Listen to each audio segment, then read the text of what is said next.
You know, you've been in the country for 3 months, 6 months, 1 year, whatever, right? And you've got your citizenship just like that. Not go to some of these places and just, because it's me, I'm showing up and I get citizenship and that is it. Now I'm going to be careful here.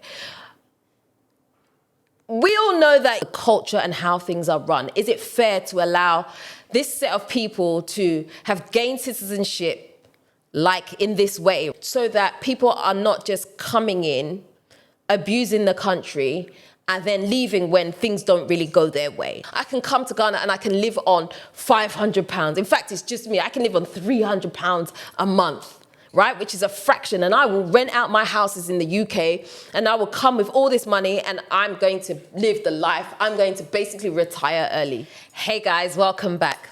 Okay, so this is my disclaimer for today's video. Today's video is going to be controversial.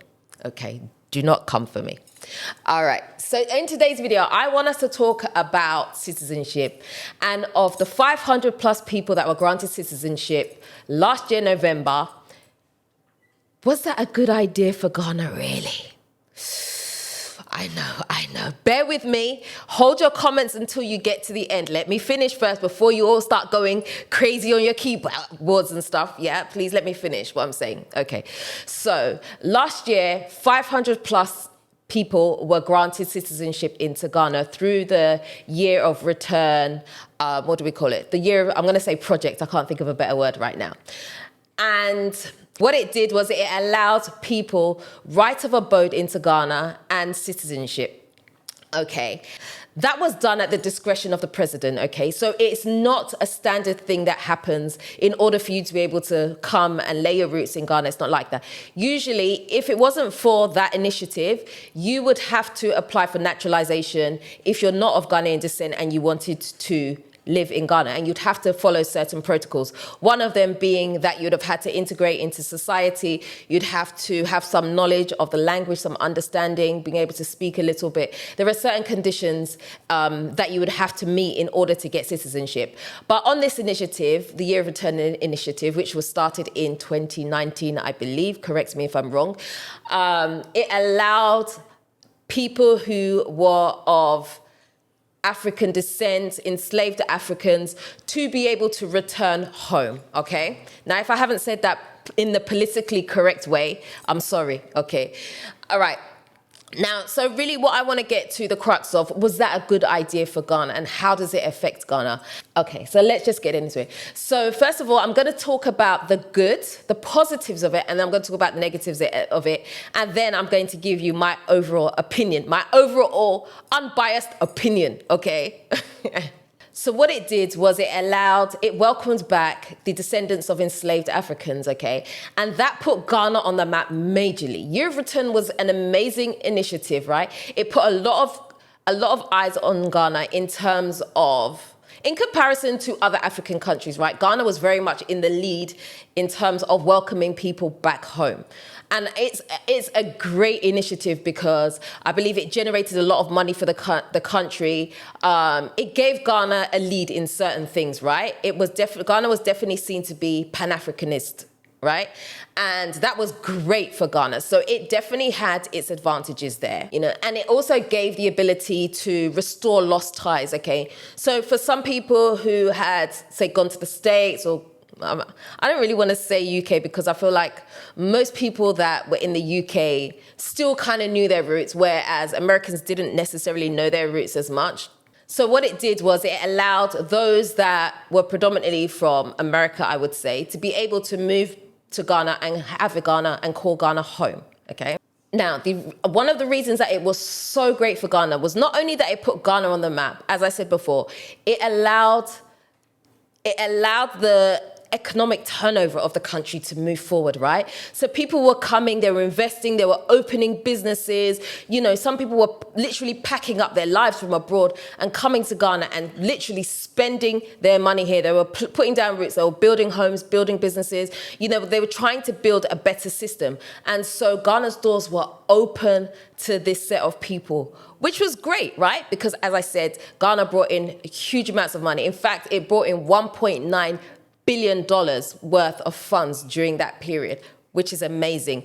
It also set up Ghana to be a beacon of African unity, right? Ghana was very much the glue, right? Everybody wanted to follow suit. As soon as Ghana started opening up its doors, every other, well, I won't say every because that's unfair. A lot of other African countries also wanted to open up their doors to the rest of the world, let's say, right?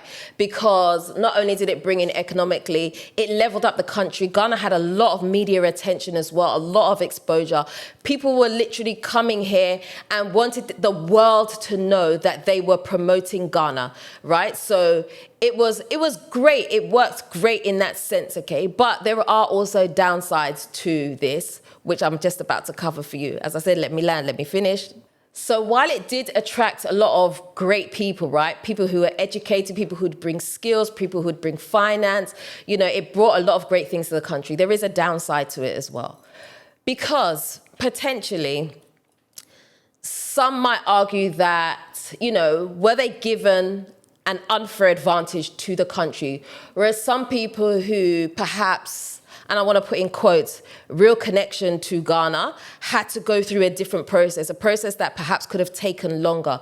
So of the 500 plus people that were given citizenship, they were almost fast-tracked. I know some people did have to wait because it was done in batches, right? So there was a batch of people who were given citizenship before these 500 plus people, right? So it's been done in stages.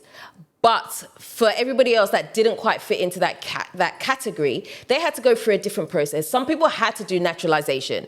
And if you know anything about naturalization, naturalization is where you have to literally give up your roots in whatever other country that you've come from and say, okay, basically I pledge my allegiance to Ghana. You had to do it that way. Or, if you were of Ghanaian descent like myself, you could, I didn't have to go through that process. I was entitled to citizenship immediately, but I did still have to go through a process. I had to, produce my parents' passports. I had to get people to verify that, yes, it's me. They've known me all my life. And, it was a process. It wasn't an easy process, let me tell you. It also has its challenges. So some people might argue that this process of going through citizenship this way gave these people an unfair advantage, almost fast-tracks them without them having to have done anything. And so it wasn't particularly fair in that sense. Some locals could argue that these foreigners were given an unfair advantage, whereas everybody else had to struggle with certain things. Ghana is very much about connections. So it's almost like you needed to find someone who would help you to get the things done, right? Because if you know anything about Ghana, you know that processes can be slow. Even if you have everything together, it can be slow. People felt like, what have they done to come and be rewarded to, you've been in the country for 3 months, 6 months, 1 year, whatever, right? And you've got your citizenship just like that. Like, you didn't have to necessarily have done anything, because of some of the people that got citizenship, they didn't have to really prove too much. They didn't have to show that, they were bringing equity into the country. They were bringing any type of investment. They weren't doing anything for the Ghana people. There was nothing. You just had to almost show up. It's like, oh yeah, I happen to be here, and then get your name on a list, and then you were given citizenship. Don't shut me down, please, okay? I'm just saying that's how it could possibly have been seen in the eyes of some people, right? So there may have been seen to be unfair in some ways. And also, when you compare it to other countries, right, they don't give out citizenship like that. And some people may even argue that, especially when it comes to the West, hey, there are certain protocols you're going to get before you can even have access to that country. Places like Dubai, you cannot go to some of these places and just, because it's me, I'm showing up and I get citizenship and that is it. It doesn't work like that. First of all, you have to fit into certain criteria first. And even when you do, you still don't necessarily get full citizenship. Places like Dubai, right? You have to be married to someone that is of that, who already has citizenship or who is already from that country, right? Or there are other ways that you can do it. I don't know all the ins and outs, but there are certain things that you can do. And even to open a business there, you can't just open a business by yourself. You have to open a business with someone who is already a citizen in that country. It doesn't work like that. So you can't have full ownership. So it almost begs the question of, is Ghana up for sale in some way? Ghana just seemed to have opened its floodgates. Anybody can walk in. And I know that's part of the protocol of getting citizenship here was, you had to do certain things. So you had to do a background check from the country that you're from, as well as in Ghana, just to make sure, that you could be good. Now I'm going to be careful here. We all know that, if you want certain things done, you can get certain things done here, right? And so I think some of the fear behind, if you don't have all the knowledge as to the process and what people have to go through, is you could assume that a lot of people that were coming to Ghana perhaps came with criminal records. And I'm not talking about little criminal, like heavy duty stuff. Do you know what I'm saying? Like, we're able to enter the country, whereas perhaps under the regular rules may not have been able to have access as easily like that. Maybe the checks would have been more stringent because the time process would have been a lot longer. There was also some concerns raised about foreigners being able to participate in decisions now that they have citizenship that perhaps the locals didn't feel was fair. So when I say that, I mean in terms of, okay, so they have voting rights, but really, do you really understand do you understand Ghana, the culture and how things are run? Is it fair to allow this set of people to have gained citizenship like in this way, right? And for them to really have an understanding of the country, right? Because in my opinion, I'm just going to add my opinion to this right now, to really understand the way Ghana is run and some of the system behind the way things are run, you have to understand the culture and why it is the way it is. And some people do come and feel like, like they want to bring their Western ways to the country.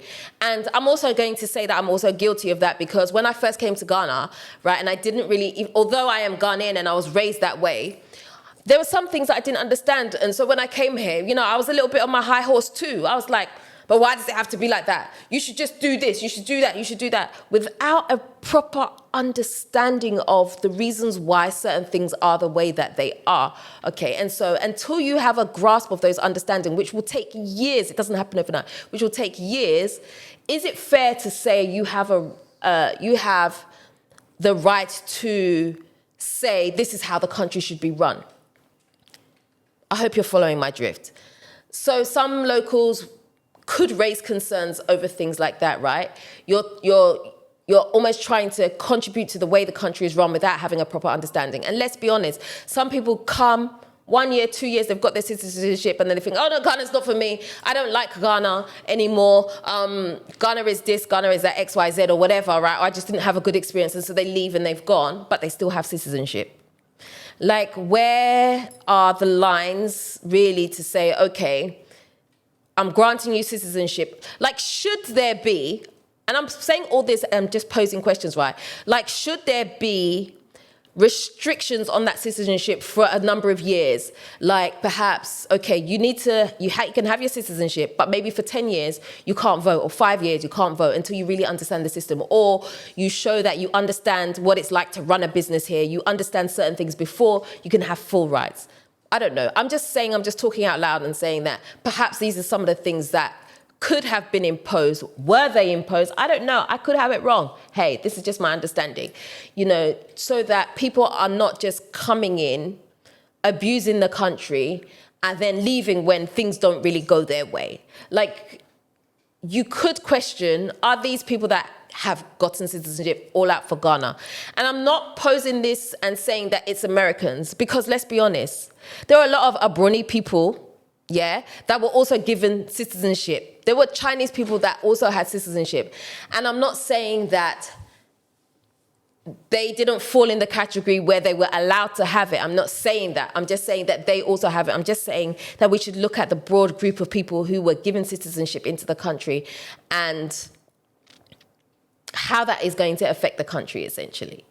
Now, another concern that I think we should take into consideration is the fact of how allowing so many people citizenship into the country, how it will affect the country economically. Yes, it does bring in wealth, and that's wonderful. But what does it do really to the local people of Ghana, right? Because often those from abroad can come in with investment, they come in with certain things, they're able to buy houses, they're able to do certain things. Does that then push the Ghanaians out who perhaps may not have access to funds, or who are not able to rub shoulders with people who are higher up in that sense, right? So there's almost like there could be unfair advantage in certain things, right? So there could be some displacement in terms of local Ghanaians when it comes to the economics of the country. Like, Ghana could very much become gentrified very quickly if there are not certain things put into place in the right way. If I compare it to what happened in the UK, so you know that I was born and raised in the UK, right? I remember when I used to be in school, right, we used to go to Brixton. You'd walk through Brixton, and Brixton for me was a scary place, okay, because it was full of black people. It was very hustle and bustle. It was very, very busy. But there's certain things you knew you could go to Brixton for. If you wanted to go get, a nice outfit for yourself, you'd go to Brixton Market on Saturdays. You could go there, that's where your parents would go get your African foods, the markets, all of that. Brixton was set up in a certain way. Years later, it became so gentrified that a lot of local people were pushed out. They were forced to sell their houses. They had to move out. The whole place was urbanized, right? And so it got to the point where now people who were born and raised there, who had roots there, had set up businesses there, were pushed out. Right? And so the place completely changed. It's completely different. Although it still tries to kind of keep its vibe a little bit, it is different. It has become so expensive to be there. You can't just say, oh, I'm going to go get a house in Brixton. Whereas before, it was like Brixton was open to everyone. Now, Brixton is not open to everyone, okay? And so that is a potential danger. That's something similar that could happen in Accra specifically, because we know Accra right now is the hub that everybody wants to come to. Everybody wants to live in. Okay, not everybody. Most people would like to come and start out in Accra in some way just because of access to certain things, right? Being in Accra gives you certain advantages. The shops, business hub is here. I mean, places like Cape Coast, some people want to go to Cape Coast. Cape Coast is great if you want a slower lifestyle. It's wonderful for that. But that's not for the majority of people, because you don't have access to certain things. If you want something, you're going to have to drive from Cape Coast all the way into Accra to get certain things that you want, unless, you set yourself up somehow. Okay, maybe you're in retirement, and so you don't need to be in Accra in that way, and that's cool. But what I'm saying is Accra is the place that people want to come to, and so Accra is what's becoming saturated. So the more saturated it becomes, and people that come with buying power, so to speak, it can push the locals out, right? Because, hey, I can come and offer you some money and push you out and say, okay, sell your house. I want this land. Or I've gone somewhere and I've decided I'm buying this land and I'm going to build some expensive houses. Before you know it, people get pushed out more and more and more. And that's the economic strength of people perhaps coming from the diaspora. And I'm not saying that Ghanaians don't have wealth too. Ghanaians definitely do have wealth. But I believe that there is a little bit more understanding how the culture works. And so certain things, they won't press as hard as whereas maybe somebody who's from the outside would, in terms of wanting to acquire plots of land in certain places. And so the government would have to be very strong in saying, look, there are certain rules and certain things that you can and you can't do in order that gentrification doesn't happen too quickly, because I believe that, and this is my personal opinion, I believe that it is going to happen. Accra, and I mean, we can see the signs of it. Accra right now is so saturated and so busy, and it's accumulating wealth in certain places. You only have to look at restaurants. You only have to look at things that are popping up. You can see the affluence that is coming up within Accra. And that's why I keep saying that, they keep extending the borders of Accra. This place is now part of Accra. That place is now Accra. No, it's being extended for inclusion purposes, whereas it's not really Accra, But hey, that's a discussion for another video. We also have to think about the process that was done in terms of citizenship. Did you have to prove that you were going to contribute to the economy in some way. I'm sure that there was a level of that, but to what extent did it go that you had to prove, I don't want to say your worthiness, and that's not politically correct, let me just say that. What did you have to do to say that you deserve citizenship? Now, if we look at the amount of people that were applying to move to Ghana, Ghana was high up there, right? In terms of people wanting to be able to come to the country, seeking visas to come for, whether it be tourist purposes or come and get residency. People were looking for ways into the country, right? Because they saw the potential that Ghana had. And it does have great potential. So, anyway, I don't want to digress too much. So really, those are the two sides, right? So the advantages and the disadvantages of what it was like for people to be able to get citizenship. Now I'm going to give my opinion, and this is just the truth. I actually think it was a really good thing for Ghana to be able to open its doors to invite people back. Because I know if I didn't know what my roots were, I would definitely be looking at Ghana. I would be looking at Ghana because it's easy entry. You can come here without speaking the local language. So communication would be great. It'll be easy for me to start a business. I would definitely look at Ghana as an option if I wanted to move. If I didn't know my roots and I wanted to move to somewhere on the continent, I would for sure look at Ghana. Ghana would be an absolute, probably one of the top options for me. And so I can see why Ghana is of appeal, right? And the way that the year of return was done, it was sold as, if you want this great, amazing lifestyle, the lifestyle that you feel like you deserve, that you should have, Ghana's a place to be, right? And that is wonderful. But my only concern about it is that people come with high hopes, and because they don't have the full picture, some people were able to get citizenship and they not really sold out for Ghana in that way. And what I mean by sold out is that they didn't really have the passion. They more bought into the I want to say smokes and mirrors. That's not right. That's not fair. They wanted to buy into the glamour of what their possible life could be, right? Especially when you're looking at the currency. It's like, oh, I can bring my £1, and at the moment it's like 20 to 1. Like an Uber, I can get in an Uber and it will cost me £2. That's nothing. I can come to Ghana and I can have this amazing lifestyle, and I don't need much. I can come to Ghana and I can live on £500. In fact, it's just me. I can live on £300 a month, right? Which is a fraction. And I will rent out my houses in the UK, and I will come with all this money, and I'm going to live the life. I'm going to basically retire early. And some people were coming with that mindset. So it wasn't about bettering the country. It was just mainly for themselves, which is not necessarily a bad thing.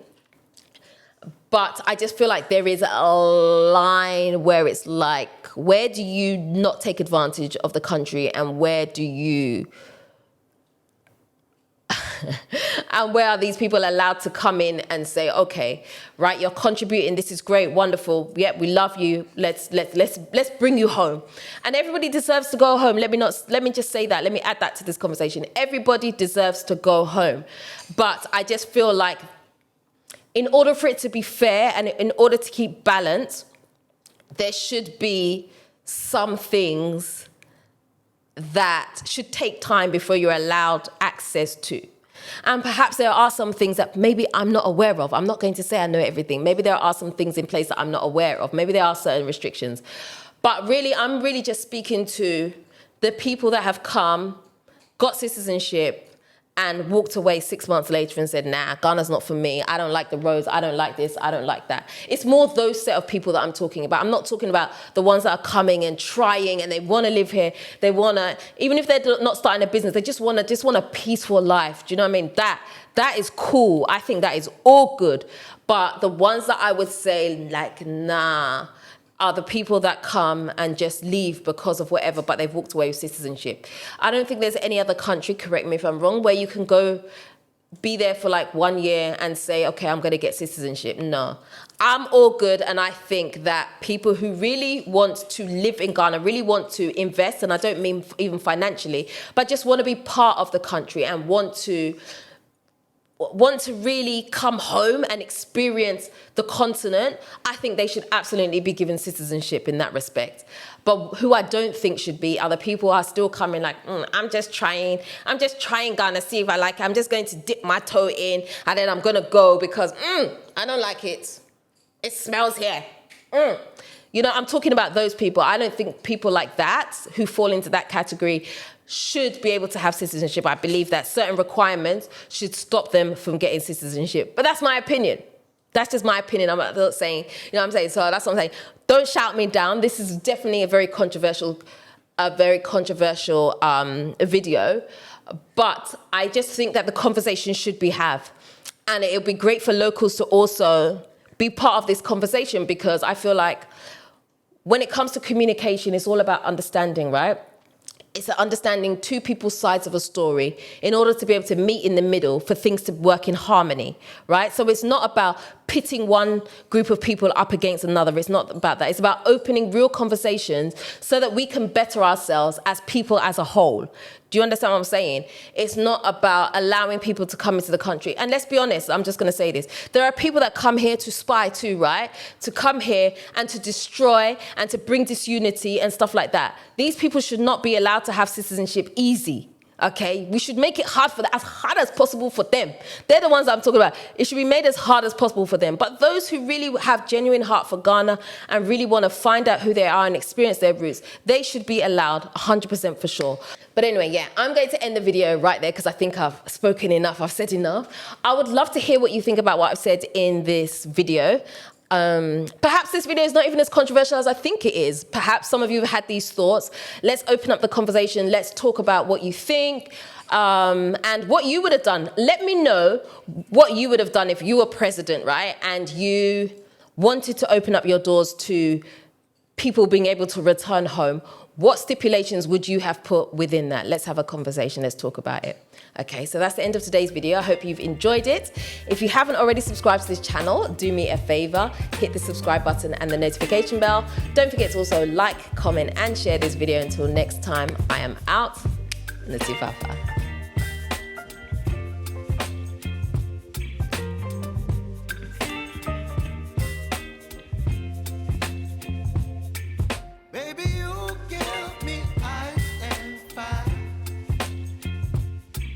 Me